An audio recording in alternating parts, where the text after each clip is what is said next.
What's going on YouTube? It's your boy Bees coming at you with another old school RuneScape guide. Today we're going to be looking at Gaardor's dungeon, the General Gaardor, who drops the Bandos gear, and we're going to specifically be looking at it from a solo Ironman perspective. Although if you are just a normal account, you can solo Bandos, but it is really hard to find a world, so I don't really recommend it. But now that Ironman have the instance, it is quite easy for us to do it, so I decided it was time to make a beginner's guide. General Gaardor uses melee and range. He maxes a 60 with his melee hit and only a 35 with his range special, so we're going to prioritize not taking any hits from melee. And then we're going to be using melee, and as you can see in his defensive stats, he's weak to melee at all the same amounts, so it doesn't really matter what kind of weapon we use. We're just going to want to use our best weapon. There is mage and range methods, but I'm not going to cover those since this is just a beginner's guide. But if you eventually get better at bandos and want to try those out because they can be more efficient, there's a ton of videos on YouTube that will be able to help you out. Just like all God Wars bosses, there's going to be 3 minions representing the entire combat triangle inside the room with the boss. Their max hit, including their attack style, is listed below them. You don't need to memorize their max hit, but it's important to point out that if 2 of them max you at the same time as Bando's range special, which maxes at 35, you can take upwards of about 70 damage, so just be conscious of your HP when you're learning. These are the stats I recommend getting before trying to learn Bandos, but if you're having trouble, then you can always take a break and get your stats up even higher, because Bandos is a pretty hard boss, because if you're not hitting, he definitely will hit you. The mage level of 92 isn't a requirement, but it's really good for blood barrage, and that's a good way to extend trips. So once you start camping Bandos, I highly recommend bringing blood barrage and having 92 mage for that.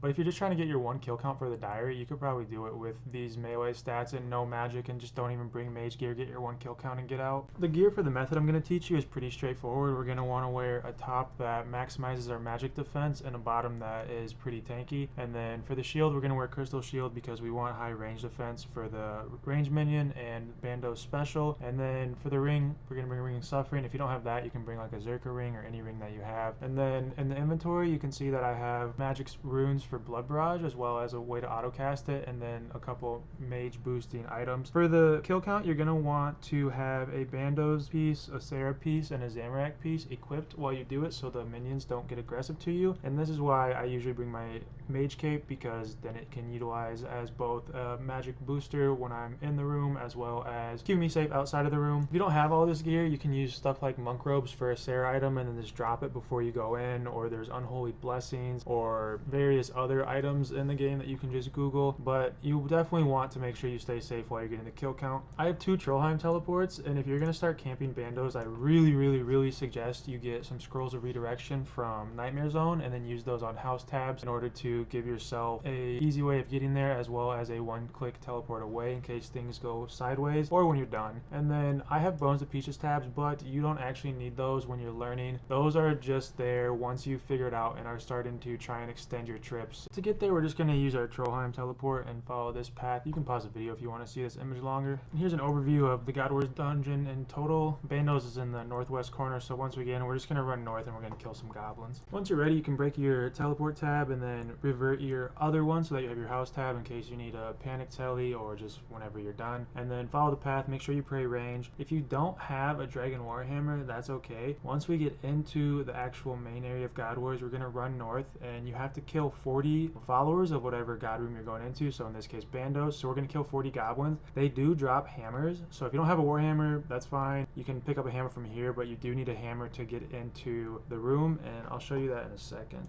Once we have our kill count, we're going to run west and go through the door. If you don't have a hammer, what you're going to do first is drop 2 pieces of food, pick up a hammer, go through the door that requires the hammer, drop a couple pieces of food, go pick up your original food, go back through the door, drop your hammer, and then fill your inventory up with the food that's on the ground. And if you already have a Dragon Warhammer with you, you can just go straight through, no questions asked.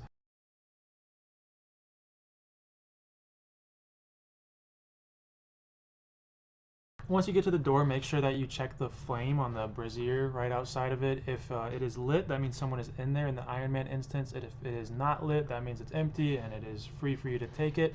You don't need run energy for the method I'm going to teach you, so Don't worry about waiting to regain your energy. Once you're ready to go in, make sure you have your quick prayer set to protect from melee and piety. Make sure your auto retaliate is off. Make sure you are auto casting your blood barrage if you plan on sticking around for a couple kills. And then equip your dragon warhammer and turn your special on. Drink your combat potions, whatever that might be, and you can step on in. Once we're in, we're gonna dump our special on Bandos. If we hit one, then you don't have to use your second one, but if you miss, just try and hit. As you can see, I didn't hit any of them, and I have kind of crappy gear on with just a normal whip. I just wanted to show that it's possible to do it without ideal gear. All you're gonna do is hit him twice and then walk through him and hit him again on the other side. I use RuneLight True Tile Indicator, which you can see it shows where I'm actually at. That kind of helps me because then when I'm stepping through the boss, the whip is on 4 ticks, so once I move 3 squares, you can see I'll click on the boss, and that way I'm always hitting him on an optimal tick cycle. He attacks on a 6 tick cycle, so if you hit him on the first tick and the 5th tick, you're always going to be able to hit him twice. Well, he can only hit you once. While we're walking around with Protect from Melee on, the only things we're going to take damage from are the Mage range minion as well as Bando's range special attack. And so if those all max out on the same exact time, you're going to only take a maximum damage of 72.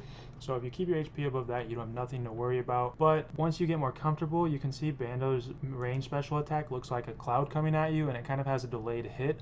So I usually just keep my HP around 40 or 50, and then if I see that coming, that's when I'll eat, because if he's only meleeing me, I know I'm not going to take that much damage, and that allows me to get as many hits in on him as possible. But I'd only do this if you have double eats or triple eats in your inventory, and if you know how to do those. If you don't know how to do them, just hang out around 70 HP and do your best.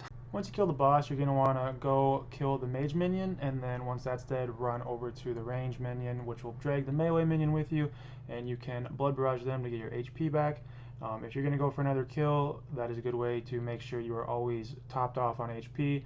You can also use Bone to Peaches once you have killed all the minions as well as the boss, because you have 4 pairs of bones you can turn into peaches. A couple tips and tricks once you start getting used to Bandos is, in order to extend trips, if you can start prayer flicking the minions after the Bandos kill, that will help you save some HP, even if you only prayer flick once you are doing the range and melee after you kill the mage. That's all I have for you as far as my introductory melee guide to Bandos goes. There is other methods to doing Bandos, including range and mage, as well as some sweatier melee versions. Once you start getting higher up in the kill counts or get better gear, I encourage you to reach out and look for those guides that others have made on YouTube. They're very helpful and way more efficient, but this should help you get your foot in the door. If you have any questions, just comment them and I will try and answer them in a timely manner. If you have any constructive criticism, go ahead and leave that. I'm trying to make some more guides, but I am still new and I am still learning, so I appreciate it, and have a good one.